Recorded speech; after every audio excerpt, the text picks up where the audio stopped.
자, 판구조론의 정리 과정 보도록 합시다. 자, 첫 번째 판구조론이 발전해온 과정을 보게 되면은 맨 처음에 나오는 게 바로 뭐예요? 대륙이동설이에요. 그쵸? 독일의 기상학자 베게너가 고생대 말에서 중생대 초에 모든 대륙들이 한 덩어리로 모여서 뭘 만들었다? 판게아라고 하는 초대륙을 만들었고, 얘가 2억 년 전, 2억 년 전이면은 대략 중생대 초기입니다.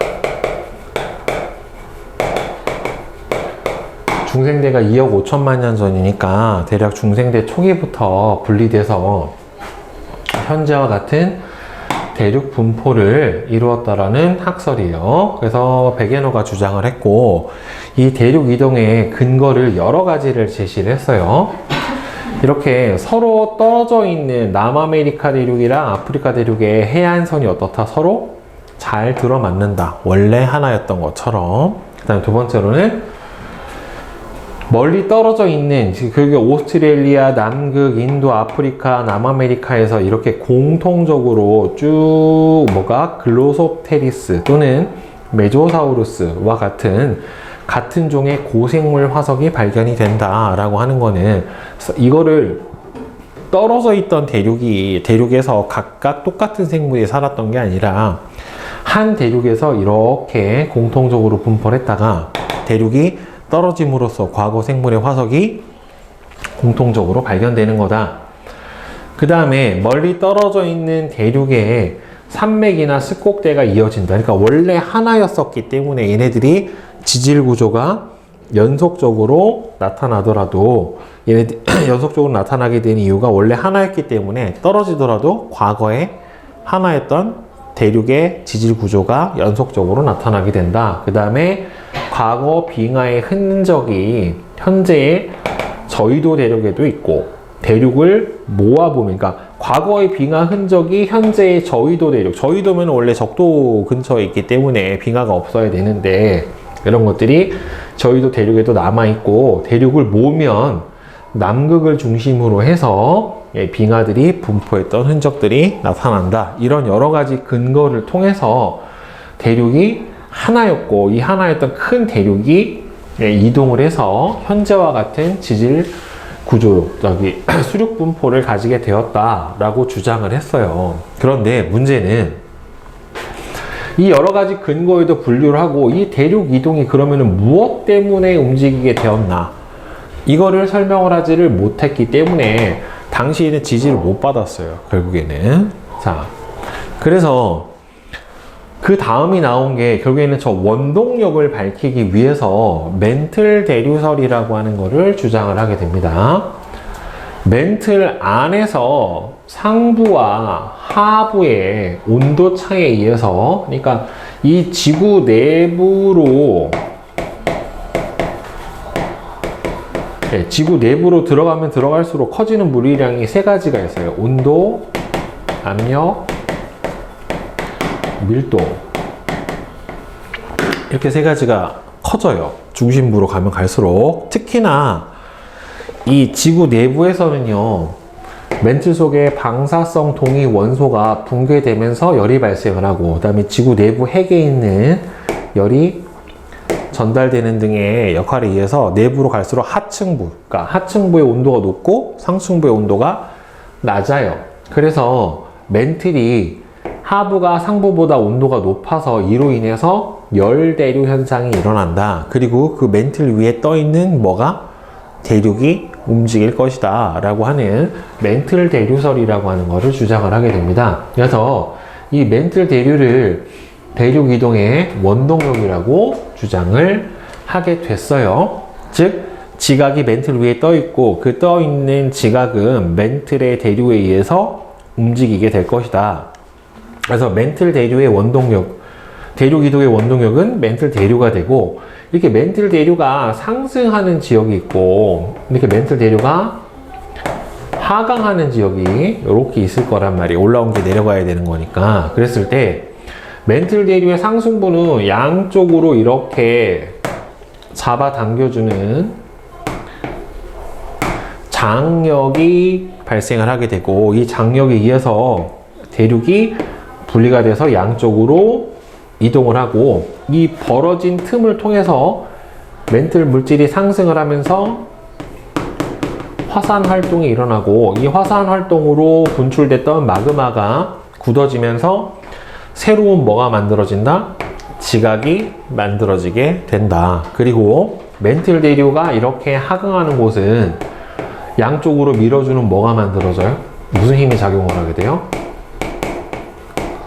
횡압력이라고 하는 힘이 작용을 해요. 그래서 양쪽으로 밀어주는 힘 때문에 대륙이 부딪히면서 이렇게 큰 두꺼운 스콕산맥이 형성이 될 거다 라고 주장을 했고, 근데 멘틀 대류의 한계는 결국 뭐냐면, 그럼 이게 움직이는 것까지는 좋다. 근데 움직이는 결정적인 증거가 뭐냐라고 하는 거를 제시를 하지는 못했어요. 합리적으로 설까지는 제시를 했지만, 자, 그래서 그 다음부터는 어떻게 했냐면, 이제 해저 지형 탐사를 합니다. 이제 초음파를 통해서 해저 지형 탐사를 해주게 되는데, 20세기 중반 초음파를 이용한 수심 측정 기술이 발달을 해서 해저 지형의 정밀한 탐사가 이루어져요. 그러니까 초음파를 쏴서 되돌아오는데 걸리는 시간을 측정을 해서 초음파의 속력에다가 왕복 시간을 고분해주면 왕복 거리가 나오니까 그걸 절반으로 나눠준 거예요. 그러면은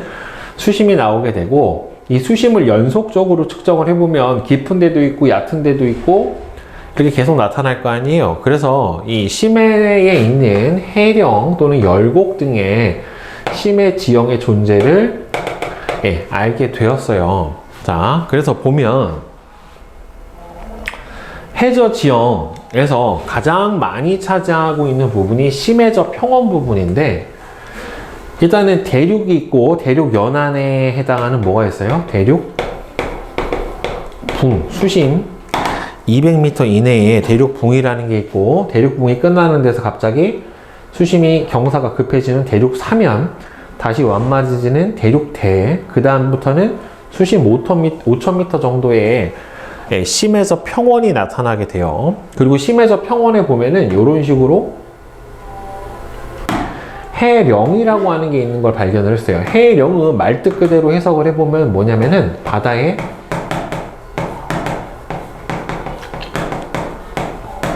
산맥이라는 뜻이에요. 즉 보면은 이렇게 뿔쑥 올라와 있고 가운데가 들어갔다가 다시 이렇게 내려와 있는 이런 형태가 나타나고, 중간중간에 보면은 해저 화산 섬들도 있고요. 그 다음에는 해저 화산 섬이 위에가 깎인 거와 같은 이렇게 위가 평평한 평정 해산이라고 하는 것도 존재를 하게 됐고, 그 다음에 여기 끝에 보면 해저 지형 중에 가장 수심이 깊은 해구는 6,000m 수심이 이상이 되는 곳은 해구라고 보통 이렇게 정해주게 돼요. 그래서 이렇게 심해의 지형을 알아내게 됐는데, 보면 심해저 평원은 수심 3,000m에서 6,000m의 평탄한 지형이고요. 해저 지형의 대부분이에요. 평정 해산을, 이게 윗부분이 평평한 해산을 기요라고 얘기를 해주는데, 산 정상부가 깎여. 이게 왜 깎이냐면, 원래는 요런 화산 섬이 해져 있다가 대륙이 융기해서 어떻게 되는 거예요? 위로 올라온 거예요. 그래서 바다에 의해서 풍화 침식이 된 다음 위에가 깎여서 아래로 다시 어떻게 된 겁니까? 이렇게 내려와 버린 거예요. 그럼 위에가 평평해진 해산이 발견이 되고, 화산 활동으로 만들어진 화산 섬들도 있고, 그 다음에 이렇게 해저 산맥도 나타나게 되고, 대륙 주변부에서는 대륙분, 그 다음에는 대륙 사면, 경사가 비교적 급해요. 그러니까 대륙붕에서 갑자기 이렇게 경사가 급해진 게 생기니까 이 부분에서 뭐냐면, 이 대륙붕에 있는 일부 퇴적물들이 아래로 와르르 무너져 내려버리는 뭐가 일어나냐면은 사태가 일어나요. 사태. 산사태, 눈사태와 같은 사태가 일어나고, 이 사태 때문에 흙탕물이 밑으로 쭉 타고 밀려 내려온단 말이에요. 이런 식으로. 그래서 저탕류라고 하는 것이 생기고, 그래서 밑에 골짜기인 해저 협곡이 발달을 하게 되고, 이 저탕류가 내려오면은 여기 대륙대 부근에 밑에 쌓여요. 이렇게. 그러면은 한꺼번에 퇴적물이 왕창 내려오면 입자 크기가 큰 거부터 작은 것까지가 여러 개가 섞여 있을 거란 말이에요. 그죠? 그러면은 쌓일 때 입자 크기가 어떤 거부터 쌓이겠어? 크고 무거운 것부터 쌓여요. 그래서 점점 가벼운 게 위로 올라가서 경사가 완만한 지형이 대륙대가 생기고, 여기서 저타감이라고 하는 건 나중에 여기서 뭐가 발견되냐면 점이층리라고 하는 퇴적 지형이 발견이 돼요. 그래서 나중에 점이층리는 뒤에서 특별한 퇴적 지형에서 배우게 될 텐데, 지층의 역전 여부를 판단을 해줄 수 있는 퇴적 지형에 해당이 됩니다. 그래서 이렇게 여러 가지 해저 지형을 알게 되었어요. 자, 그러면 이 해저 지형을 통해서 이 해저 지형들이 어떻게 만들어지게 되었고 어떤 의미를 가지게 되었는가를 보는 게 바로 해저 확장설이라는 게 나타나게 됩니다. 자, 해저 확장설은 해령을 기준으로 해서 잡아야 돼요. 해령 아래에 고온의 멘틀 물질이 상승해서, 그러니까 해령이라고 하는 거는 멘틀 대류의 상승부에 해당이 되고요. 이 부분이 상승하면서 약한 부분을 뚫고 뭐가 분출하는 거예요? 마그마가 분출하게 되는 거예요. 그래서 그 마그마가 분출해서 굳어져서 새로운 해양 지각이 만들어져요. 근데 문제는 여기서 멘틀 대류의 상승부이기 때문에 양쪽으로 이렇게 장력이 작용하게 될 거예요. 그래서 이렇게 만들어진 산은 왜 가운데가 쏙 이렇게 들어가냐면 양쪽으로 잡아당기다 보니까 가운데가 쏙 들어가 버리는 거고, 해령 가운데 있는 이렇게 쏙 들어간 이 부분을 바로 뭐라고 불러주냐면은 열곡이라고 불러줘요. 그러면 이렇게 새로 생성된 해양 지각은 멘틀 대류가 상승해서 양쪽으로 가면서 이렇게 양 방향으로 대칭으로 어떻게 돼요? 이렇게 벌어지게 될 거다. 즉 해령을 중심으로 해양 지각이 양쪽으로 대칭적으로 멀어지면서 해저가 점점 넓어진다 라고 하는 학설이 바로 뭐예요? 이 해저 확장설에 해당이 돼요. 그래서 해령은 멘틀 대류의 상승부고 새로운 해양 지각이 만들어지는 곳이다 라고 주장을 했습니다. 그럼 이 해양저 확장설에 여러 가지 증거를 제시를 해주는데, 보면은 고지자기 줄무늬의 대칭적 분포라고 나와 있어요. 자, 고지자기라고 하는 거는 뭐냐면, 마그마가 처음에 분출됐을 때는 마그마는 무슨 상태예요? 액체 상태예요. 그리고 마그마는 액체 상태고, 마그마는 어차피 굳으면 뭐가 돼요?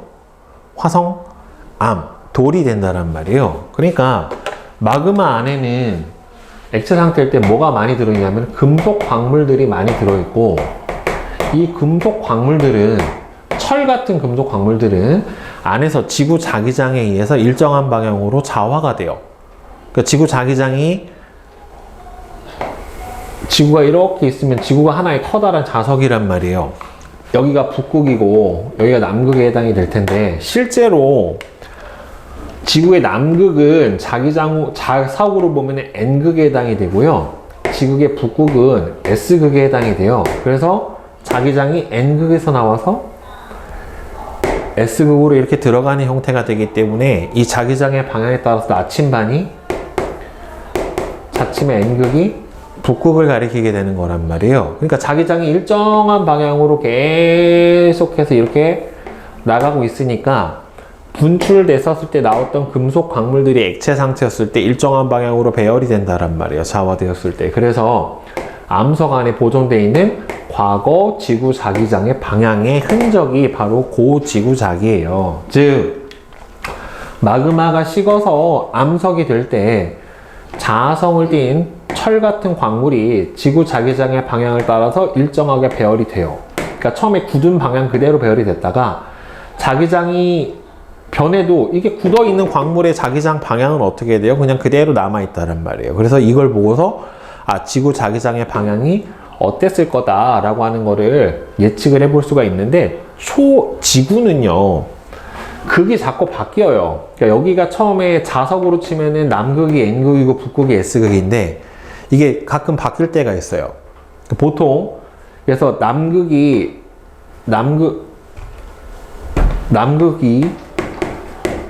자기장의 N극이 되고 북극이 자석의 S극이 됐을 때를 정자기라고 해요. 얘가 바뀌면 뭐가 돼요? 역자기가 되는 거예요. 그러면 자기장의 방향이 어떻게 됐어? 바뀌겠죠. 즉 나침반의 방향이 바뀐단 말이에요. 그러니까 지금은 N이 어디를 가리켜요? 정자기니까 북극을 가리키는데 만약 역자기가 돼버리면 어디를 가리키겠어? 남극을 가리킨단 말이에요. 예, 이런 식으로 해서 자기장의 방향이 바뀌게 되는데 이거를 측정을 해주는 거예요. 그래서 지구 자기장은 자북극하고 자남극, 그러니까 지구 자기장의 북극과 남극이 계속 바뀌는 역전 현상이 반복되어 왔기 때문에 이 정자기하고 역자기 극이 나타나는 거를 이 옆에 그 해령을 기준으로 해서 대칭적으로 있는 암석들을 분석을 해본 거예요. 그랬더니만 가운데가 정자기면 양쪽 대칭으로 역자기, 다시 대칭으로 뭐가 돼요? 정자기, 다시 역자기, 이런 식으로 서로 어떻게 되더라? 대칭 형태로 자기장이 배치가 되더라. 그렇다는 소리는 뭐냐면 처음에 같은 방향으로 좌화되었다가 양쪽으로 어떻게 되니까 벌어져 버리니까 멀리 떨어져 있는 같은 거리만큼 떨어져 있는 암석들이 대칭적으로 자기장의 방향이 어떻다? 같다. 고지구자기의 방향이 같다. 즉 대칭적인 분포가 나타난다를 통해서 해령에서 새로운 뭐가 만들어지고 해양 지각이 만들어지고 이 해양 지각이 양쪽으로 벌어지고 있을 거다라고 하는 거를 알아내게 된 겁니다. 자, 그 다음에 이 해령을 기준으로 해서 양쪽으로 대칭적으로 보면은 현무암질 암석, 보통 이 해령에서는 현무암질 마그마가 분출이 돼요. 그래서 해양 지각이 대부분이 현무암질 암석들에 해당이 되는데 오래되면 여기 해령을 기준으로 해서 양쪽으로 멀어지면 멀어질수록 어떻게 돼요? 여기는 새롭게 만들어진 암석이고 여기는 멀면 멀수록 오래된 암석이란 말이에요. 그래서 해령을 기준으로 해서 보면은 해령에서 멀어지면 멀어질수록 해양 지각의 나이도 많아질 뿐더러 오랜 시간 동안에 쌓여있는 해저 퇴적물의 두께도 어떻게 된다? 두꺼워진다 라고 하는 거를 발견했어요. 양쪽으로 대칭적으로 그래요. 그래서 이거를 보니까 해령에서 새로운 지각이 만들어지고 양쪽으로 대칭적으로 멀어지는구나 라고 하는 거를 알게 됐습니다. 자, 그 다음에 세 번째로는 열곡과 변환단층대라고 하는 거를 발견을 하게 되었어요. 해령에서 멘틀 물질이 상승을 하게 되면 이렇게 상승을 하게 되면은 양쪽으로 이렇게 벌어지고 양쪽으로 잡아당기는 무슨 힘이 작용하니까 장력이라고 하는 힘이 작용하니까 해령 가운데가 이렇게 온폭 들어가 있는 형태의 열곡이 발달하게 돼요. 이거는 장력으로 생성이 된 거고 그 다음에 해양 지각이 확장하는 속도 차이에 의해서 즉 이렇게 해령이 있고요.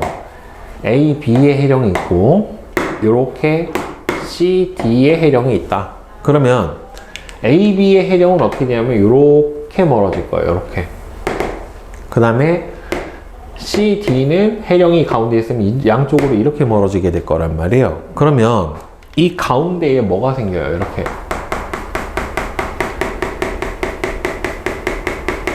경계가 생기죠. 해령과 해령 사이에. 그러면은 이 부분이 어떻게 돼요? 이 부분이 얘는 오른쪽으로 가고 얘는 왼쪽으로 가다 보니까 이 지각이 어떻게 돼요? 두 개가. 하나는 이쪽으로 왼쪽으로 가고 하나는 오른쪽으로 가다 보니까 이 부분이 어떻게 되냐면 이렇게 끊어져 버리겠죠. 그렇죠? 그러니까 지층이 여기서 어떻게 돼? 이렇게 어긋나는데 보통은 단층은 상하로 발달한다는 말이에요. 수직 발달 단층에 해당이 되는데 이건 수직으로 발달하는 게 아니라 어떻게 발달하는 거예요? 이렇게 이동 방향과 속도차 때문에 수평으로 발달하는 단층이 형성이 되게 된다는 말이죠. 그래서 이거를 무슨 단층이라고 한다? 변환 단층이다 라고 얘기를 해줍니다. 자, 그래서 보통은 단층은 뒤에서 다시 나오기는 하는데 수직 발달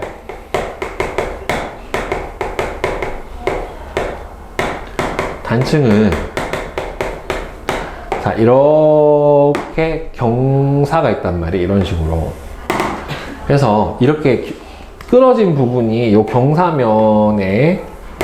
경사면이 윗부분이 아래로 내려온 지층이 있고요. 이렇게 경사면이 위로 올라가 버린 지층이 있어요. 이 경사면을 기준으로 했었을 때 경사면 위쪽을 뭐라고 하냐면 상반이라고 하고요. 경사면 아래쪽을 하반이라고 합니다. 얘는 경사면 위쪽이 여기니까 얘가 상반, 이 아래쪽이 하반 이렇게 될 텐데, 상반이 내려가 있는 이런 단층을 뭐라고 하냐면은 정단층, 상반이 올라가 있는 이런 단층을 역단층, 이렇게 얘기를 해줘요. 참고로 정단층은 양쪽으로 잡아당기는 장력이 작용하는 경우에 만들어지고, 역단층 같은 경우에는 양쪽으로 밀어주는 횡압력이 작용을 하는 경우에 만들어지게 돼요. 그런데 이렇게 변환단층 같은 경우에는 수평 이동 단층에 해당이 됩니다. 상반 하반이 없어요. 이 경우는. 자, 그 다음에 섭입대에서 지진의 진원의 깊이 분포. 자, 섭입대라고 하는 거는 뭐냐면 판이 소멸이 되는 곳이에요. 즉 해구예요. 해구. 바다에서 수심이 제일 깊은 곳. 원래 해구는 뭐예요? 해구는 뭐가? 오래된 해양 지각이 소멸되는 곳이 해구입니다. 즉 해양판이 대륙판 아래로 섭입되면서 밑으로 들어 밀도 차이에 의해서 밀도가 큰 해양판이 밀도가 작은 대륙판 아래로 들어가면서 소멸이 되는 곳이에요. 즉 해구 부근에서 지진이 발생하는 걸 보면은, 즉 해구에서 보통 어디가 어디 아래로 들어가요? 해양판이 대륙판 아래로 들어간다란 말이에요. 그래서 해구를 기준으로 했었을 때 대륙 쪽으로 들어갈수록 진원의 깊이가 어떻게 돼요? 점점 깊어집니다. 즉 해구를 기준으로 해서 대륙 쪽으로 들어갈수록 진원의 깊이가 점점 깊어지고, 그 다음에 이 부분을 섭입대가, 즉 해양판이 대륙판하고 이렇게 마찰해서 들어가는 이 마찰대 이름을 뭐라고 불러주냐면은 베니오프대라고 얘기를 해주거든요. 이 부분을 따라서 지진이 발생을 하고, 진원의 깊이가 대륙 쪽으로 들어갈수록 점점 깊어진다. 그 이야기는 해양판이 대륙판 아래로 섭입해서 들어가고 얘네들이 점점 깊은 아래로 들어가면서 소멸이 된다. 그러니까 해구는 오래된 해양 지각이 소멸이 되는 곳이고, 해령은 새로운 해양 지각이 생성이 되는 곳이다 라고 이렇게 알게 된 거죠.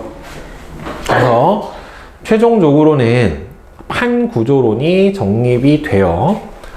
그래서 지구 표면은, 이건 뭐 공통과학에서도 이미 배웠던 내용이기는 하지만, 지구 표면은 10여 개의 크고 작은 판으로 이루어져 있고요. 이 판은 뭘 포함합니까?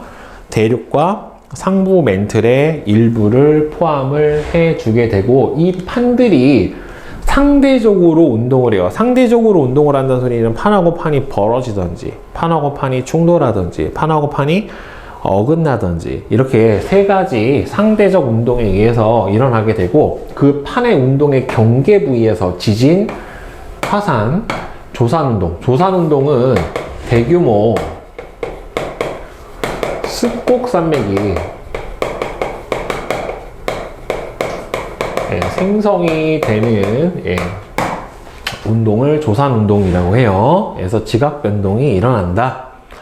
이거를 판구조론이라고 불러줍니다. 그래서 여러 가지 형태로 해서 실제로는 이게 정설로 맞아지게 됐고, 결국에는 대륙 이동설로부터 멘틀 대류설, 해저 확장설, 맨 마지막으로 판구조론, 이런 식으로 정리가 되는 거거든요. 자, 판구조론, 판이라고 하는 건, 판은 플레이트인데 지각과 상부 멘틀의 일부를 포함을 하는 암석권, 두께 대략 100km의 단단한 암석권 부분을 뭐라 불러줘요? 판이라고 얘기를 해요. 그러니까 실제로는 대륙만 움직이는 게 아니라 멘틀 상부의 일부까지 함께 움직이게 되는 게 바로 판이다 라고 하게 되는 거고, 아까 선생님이 지구 내부로 들어가면 들어갈수록 뭐가 커진다고 그랬어요? 온도, 압력, 밀도 이렇게 세 가지가 커진다라고 했고, 연약권은 점점 더 깊이 들어가다 보면은 깊이 한 100에서 400km 정도의 멘틀은 부분적으로 용용돼 있어요. 어떤 온도, 압력 조건이 맞으면 멘틀이 녹아 있어요. 그러니까 멘틀은 전체적으로 고체 상태인데 일부 부분만 용용이 되어 있고, 이 용용된 부분은 뭐가 있어요? 유동성이 있고, 이 부분을 연약권이라고 하고, 이곳에서 바로 멘틀 대류가 일어나서 이 판이 그 멘틀 대류에 의해서 어떻게 된다? 함께 움직이게 된다 라고 설명을 해주는 게 바로 판 구조론의 기본 내용입니다. 알겠죠? 자, 수능 1점부터 봅시다. 1번은 5번이죠. 그 다음에 2번은 음파의 왕복 시간이 큰 건 수심이 깊을수록 크겠죠. 그렇죠. 그러니까 해구가 가장 길고, 그 다음에는 심해저 평원, 대륙붕이 가장 얕잖아요. 그러니까 1, 2, 3 이렇게 되겠네. 그 다음에 3번 시기가 빠른 거를 순서대로 나타나면, 그러니까 이게 역전 현상이 나타난 부분이 여기서 막 생겼고, 이 역전 현상이 나타난 부분이 요 아래로, 그죠? 그 옆으로 밀려낸 걸로 봐서는 나에서 뭐로 갔다? 가로 시간이 흘렀다 라고 볼 수가 있겠죠. 자, 4번. 여기서 해령에 가까운 지역은, 해령을 기준으로 해서 어떻게 돼? 양쪽으로 해양 지각의 나이가 늘어나게 되니까 B 부분이 해령이다 라고 볼 수가 있겠죠. 그 다음에 5번은 2번이고, 6번은 판은 지각과 상부 멘틀의 일부를 합친 두께 100km의 암석권이다.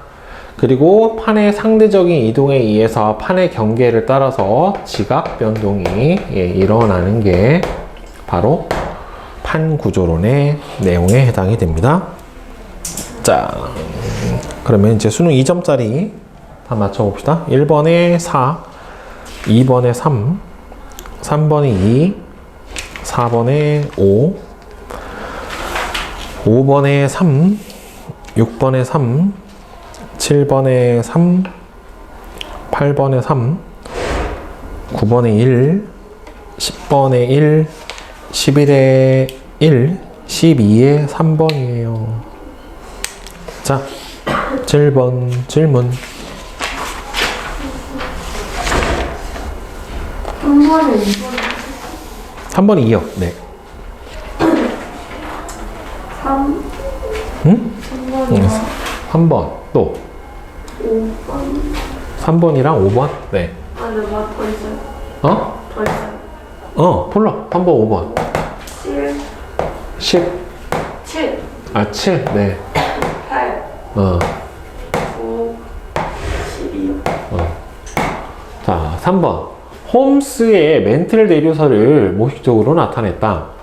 자, 지금 여기가 멘틀 대류 상승부에 해당이 되니까 여기는 뭐에 해당이 되겠어요? 해령에 해당이 되겠고, 그 다음에는 멘틀 대류의 하강부는 뭐에 해당이 돼요? 보통 해구나 스곡산맥이 만들어지는데, 대륙이 여기 있으니까 대륙 지각 아래로 해양 지각이 소멸되는 곳, 대륙이 소멸되는 게 아니라 해양 지각이 소멸이 돼야 되겠죠. B에서는 해령이니까 해양 지각이 생성이 되는 거 맞고요. 멘틀 대류의 증거를 제시를 정확하게 하지를 못했죠. 그렇죠? 그래서 학설로 인정을 받지는 못했습니다. 네.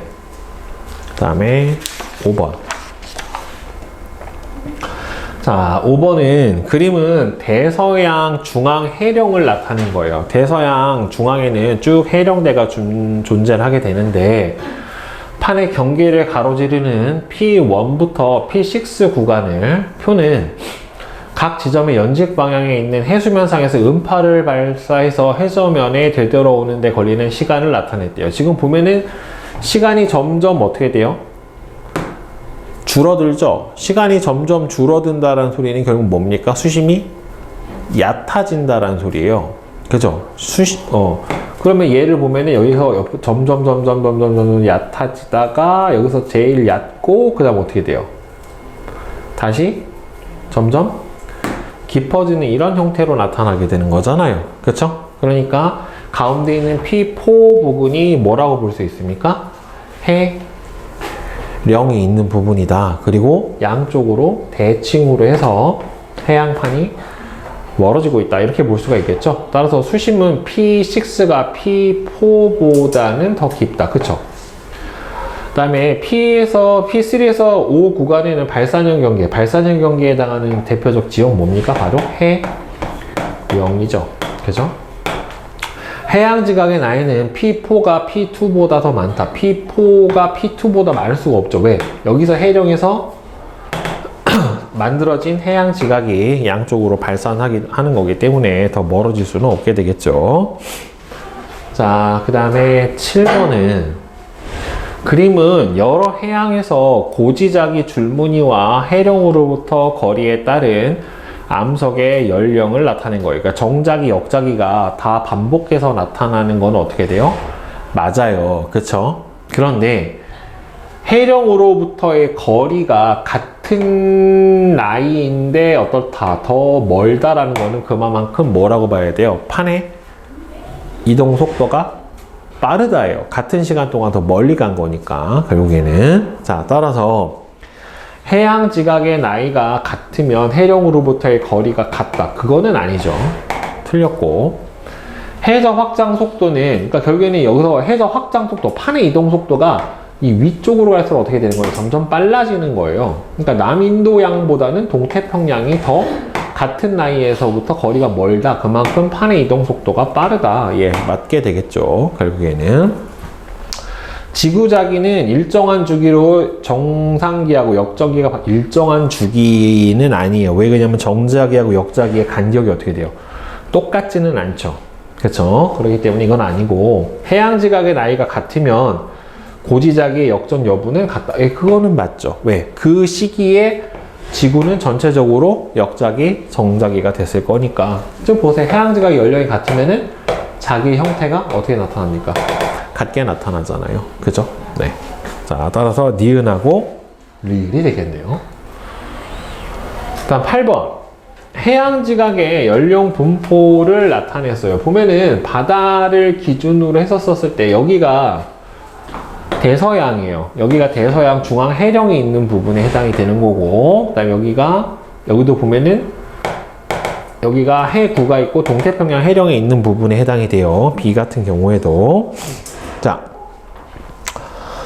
A부터 D 지점에 대한 설명으로 옳은 것은, 자, A는 어디냐면은 여기가 일본 해구 있는 부분이에요. 해구. B가 동태평양 해령 부근이에요. 이걸 모르더라도 자료만 보고서 해석을 해줘야 돼요. 동태평양 해령 부근이에요. 그 다음에 D 부근이 대서양 중앙 해령이에요.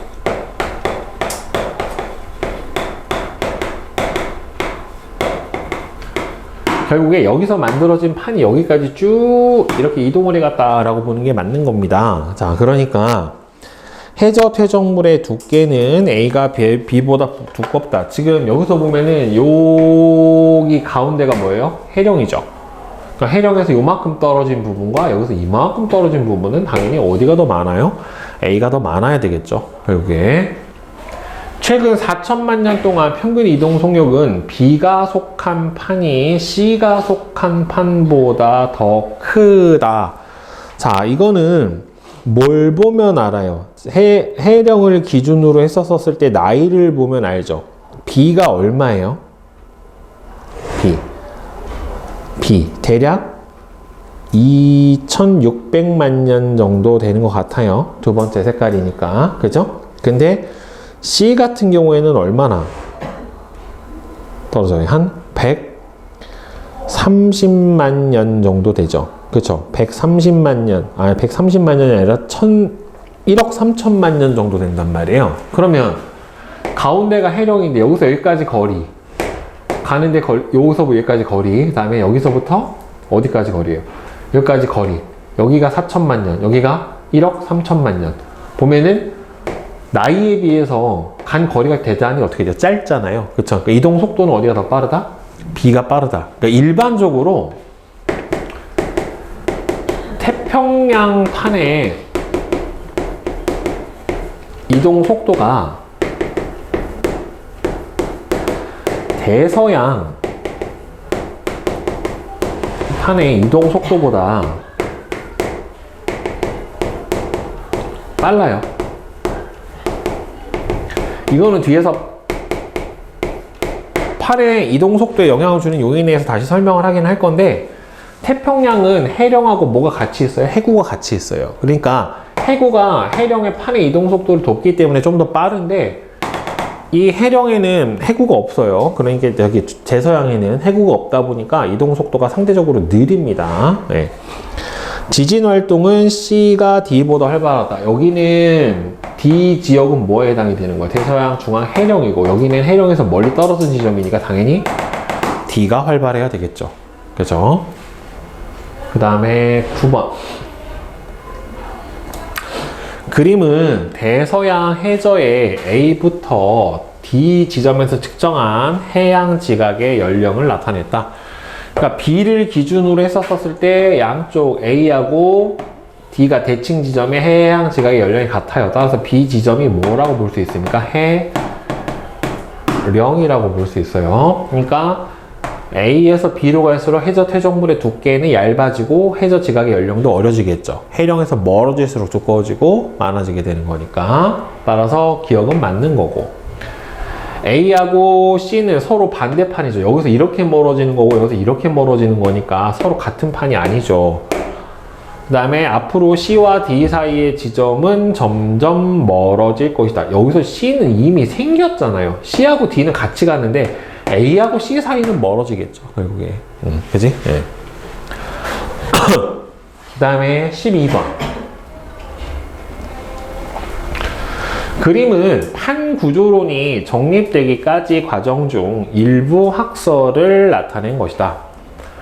자, 대륙이동설, 멘틀 대류설, 해저확장설, 판 구조론, 이런 순서대로 가게 되는데, 자, 베게너는 대륙이동설을 주장을 했습니다. 이거 맞아요? 자, 멘틀 대류설이 발표가 되면서 당시에 대륙 이동의 원동력에 문제가 제기가 되었다. 그러니까 B가 발표되면서 대륙 이동의 원동력 문제는 멘틀 대류설뿐만 아니라 대륙 이동설이에요.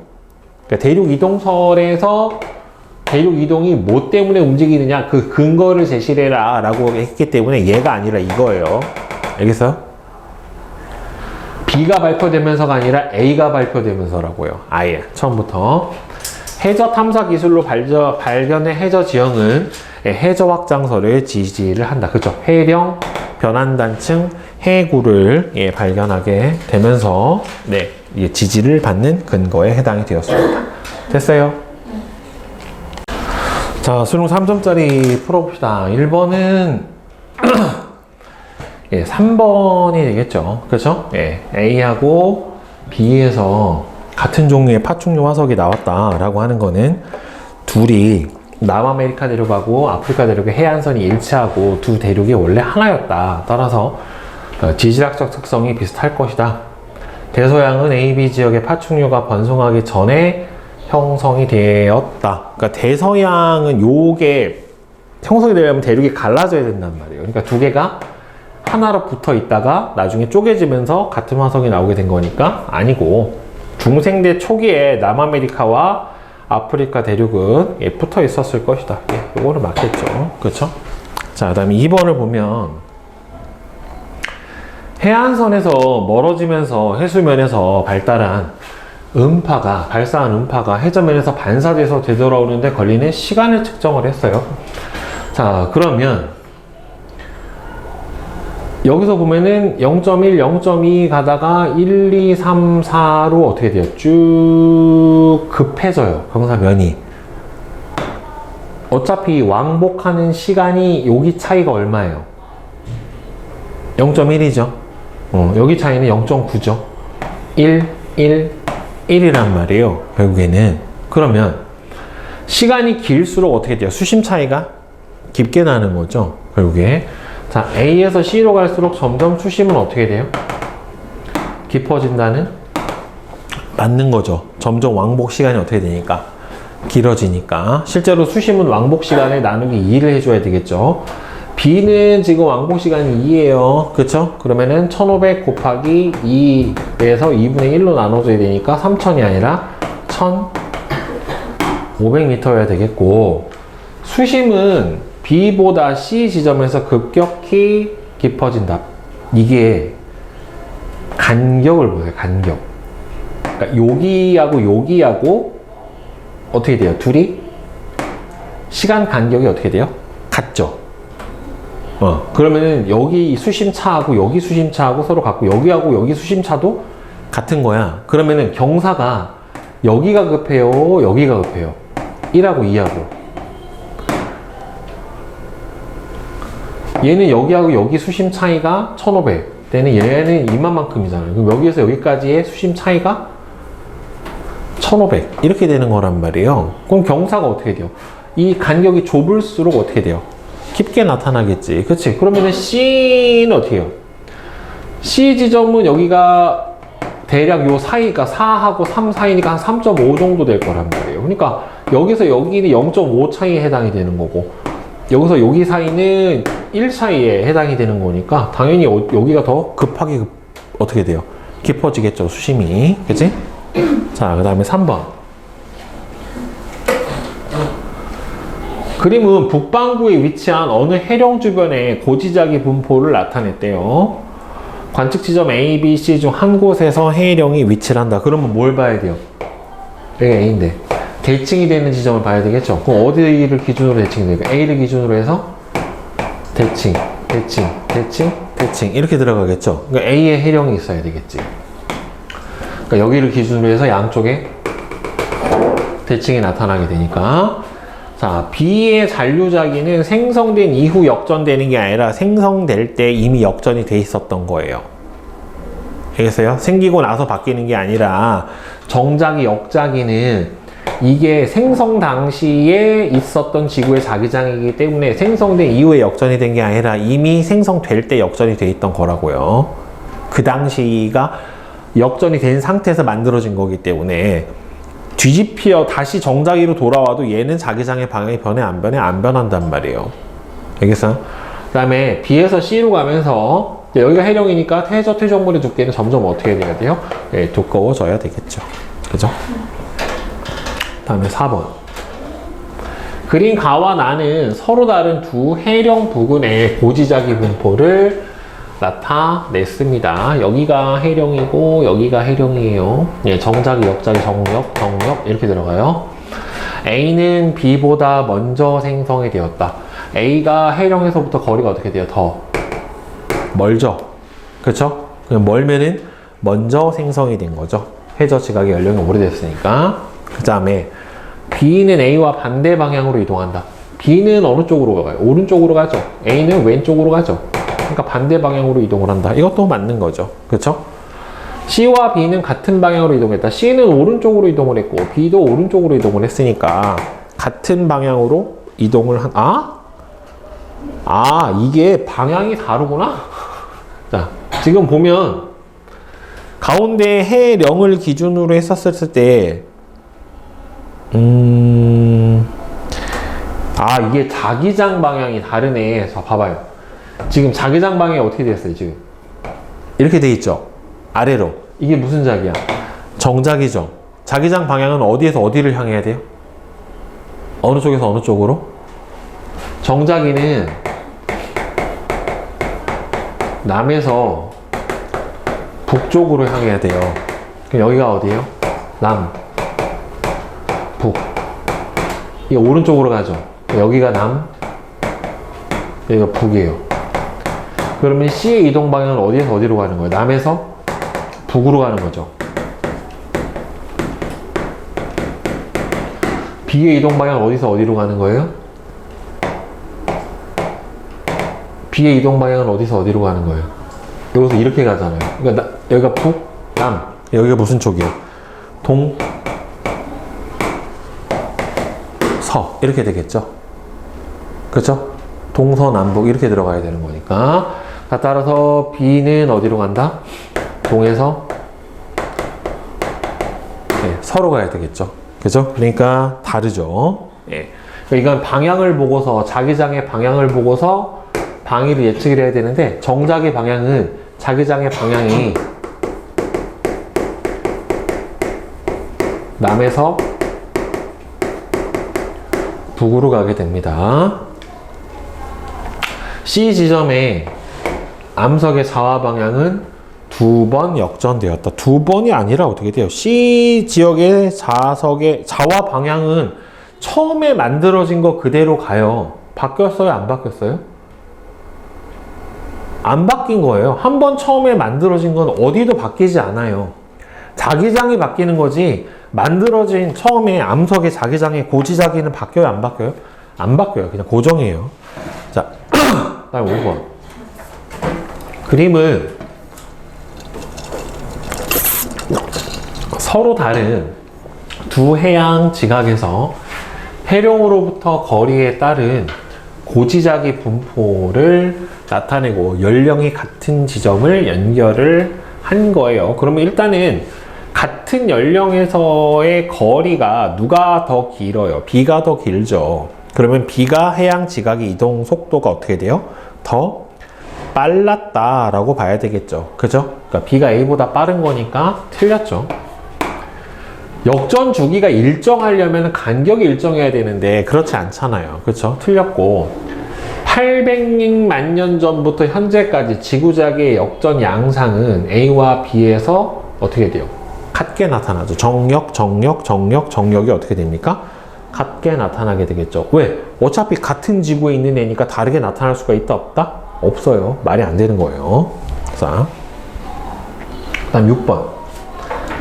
그림은 같은 속력으로 이동을 하는 두 판의 경계를 모식적으로 나타냈다. 자, 여기가 해령이에요. 자, 여기가 해령이면은 가운데를 기준으로 했었을 때 양쪽으로 어떻게 돼야 돼요? 대칭으로 멀어져야 되기 때문에 해양 지각의 연령이 어떻게 돼야 돼요? 많아져야 돼요. 그쵸? 해양 지각의 연령이 많아져야 되기 때문에 여기를 기준으로 했을 때 양쪽으로 어떻게 돼야 돼? 이렇게 많아져야 돼요. 그러면 원래는 이렇게 쭉 올라갔어야지 맞는 거지만 이 부분이 지금 뭐예요? 변환단층이기 때문에 얘는 이렇게 밀리고 얘는 여기서는 이렇게 갈 거란 말이에요. 그러니까 이 부분 판은 어디로 와 있어요? 이렇게 나오겠죠. 그러면은 여기 있던 애는 일로 갔으니까 여기 있던 애가 일로 왔겠지. 그러면 해저 지각의 연령이 더 많겠어, 적겠어? 여기 있는 게 일로 왔잖아요. 그럼 여기 있는 게 올 거기 때문에 여기보다는 해저 지각의 연령이 여기가 어때야 돼요? 더 이렇게 가잖아요. 그러면은 끊어져야 되잖아, 일단 한번. 그럼 이쪽으로 가면 갈수록 점점 여기가 더 멀고 여기는 어떻게 돼요? 가깝죠. 그럼 여기에서 멀어질수록 해저 지각의 연령이 점점 어떻게 돼야 돼? 적어져야죠. 그러니까 여기서 끊어지고 더 적어져야죠, 결국에는. 그죠? 그래서 4번이죠. 그 다음에 7번. 그림은 남극 대륙 주변에서 발생한 지진의 진앙 분포를 나타냈더니 남극 대륙을 기준으로 해서 이렇게 동그란 형태로 나타나는 게 보여요. 그죠? 자, 그 다음에 여기서 보이는 게 여기가 남아메리카 대륙 왼쪽이에요. A는 여기가 해구가 있어요. 섭입돼요. 자, 그 다음에 이 아래도 뭐가 있냐면은 이 부분도 지금 남극 대륙 아래쪽으로 섭입대가 존재해요. 이렇게. 네. 자, 여기도 섭입대가 존재를 하고, 그 다음에 남극 대륙 쪽이잖아요. 그쵸? 남극 대륙 쪽이고, 그 다음에 보니까 수심 0에서 300km. 그리고 여기서도 보면은 이쪽이 더 수심이, 진원 깊이가 깊단 말이에요. 기역에서 니은 쪽으로 갈수록. 그러니까 여기가 섭입되죠. 결국에는 이쪽으로 들어간다라고 봐야 되겠지. 그 다음에 B는 보면은 300km 이내 정도로 나타나게 돼요. 자, 그러면 A에는 변환단층이 존재하는 게 아니라 여기서는 해구가 존재합니다. 남아메리카 대륙 아래쪽으로요. 자, B에서는 새로운 해양 지각이 생성이 된다. 여기서는 어떻게 보면 알 수 있냐면 여기를 기준으로 해서 이렇게 일정 수준의 0에서 300 정도의 뭐가 나타나요? 진원의 깊이가 계속 나타나. 어디서 따로 깊어지지가 않는단 말이에요. 그러면은 여기 선을 따라서 이렇게 일정한, 특히나 0에서 300 사이에 천중발 지진이 주로 발생을 하면은 여기가 무슨 경계다? 발산형 경계인 해령이다 라고 하는 거를 알 수가 있어요. 그러니까 새로운 해양 지각이 형성이 될 거다라고 예측을 해볼 수가 있게 되겠죠. 자, 그 다음에 기역에서 니은 쪽으로 판의 경계는 결국에는 봐봐요. 섭입대라고 하는 거는 이 대륙판 아래로 해양판이 밀고 들어가면서 이 대륙 쪽으로 어떻게 돼요? 그러니까 이 섭입이 당하는 쪽으로 진원의 깊이가 깊어진단 말이에요. 그러면은 이쪽으로 깊어졌으니까 경계가 어디 있어야 돼? 이 기역 쪽에 있어야 되겠죠, 결국에는. 그죠? 그래서 진원의 깊이가 얕은 쪽에 바로 뭐가 있어야 된다? 경계가 있어야 된다라고 하는 거예요. 해구를 기준으로 했었을 때 해구에서 멀어질수록 어떻게 돼요? 진원의 깊이가 깊어지잖아요, 점점. 그죠? 대륙 쪽으로 들어갈수록. 그 다음에 8번. 다음은 판구조론이 정립되기까지 등장한 여러 가지 가설이나 이론을 나타낸 거예요. 2억 년 전에 초대륙인 판기아가 분리되어서 현재의 대륙 분포가 되었다. 이거 뭐예요? 대륙 이동설이에요. 그죠?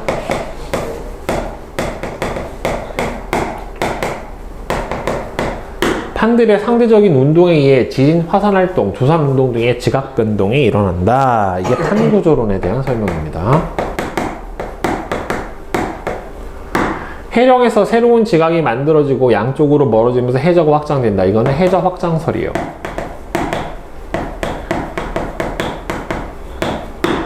자, 해령 부근에서 나타나는 고지작의 줄무늬의 대칭성은 다의 증거가 될 수 있다. 예, 이건 맞죠. 해저 확장설의 증거가 되죠.